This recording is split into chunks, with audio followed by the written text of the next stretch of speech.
جو سلمان شہباز ہیں، شہباز شریف سے سوال پوچھیں کہ یہ شوگر ملوں کے اندر یہ کام ہوتا رہا، تو انہوں نے کہا جی کہ سلمان شہباز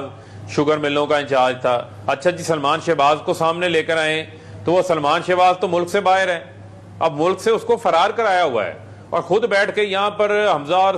شہباز شریف کہتے ہیں نہیں ہم نے تو ایک دھیلے کی کرپشن نہیں کی۔ تو بھئی سلمان شہباز کس کا بیٹا ہے؟ وہ چائنا سرکاری دوروں میں جو پاور کمپنیز کے ساتھ میٹنگز ہوتی تھی ان کے اندر وہ کس حیثیت سے بیٹھتا تھا؟ اس وقت تو وہ آپ کا بیٹے کی حیثیت سے بیٹھتا تھا، وہ چیف منسٹر آفس کے اندر بیٹھ کے ایڈوائزرز لگاتا تھا، چیف منسٹر آفس کا ٹیلی فون استعمال کرتا تھا، چیف منسٹر کی پاورز استعمال کرتا تھا، اس وقت تو وہ آپ کا بیٹا تھا۔ جب آپ اس کی کرپشن پکڑی جائے اور جب آپ سے سوال ہو کہ آپ نے ایز اے امبریلا کے طور کے اوپر اس کرپشن کو پروٹیکٹ کیا، سہولت فراہم کی، تو آپ کے ہنس کے دکھا دیں نہیں جی وہ تو سلمان شہباز سے پوچھیں۔ تو شہباز شریف صاحب، اگر سلمان شہباز آپ کا ہی بیٹا ہے اور آپ کا بڑا فرما بردار بیٹا ہے تو اس کو ایک کال کریں اور اسے کہیں کہ میری عزت کے اوپر حرف آ رہا ہے اور میں نے ایک دھیلے کی کرپشن نہیں کی، بیٹا اگلی فلائٹ پکڑو، لندن سے واپس آؤ، ایک اور واپس آ ایلیمنٹ کر ہے اس کا جواب دو۔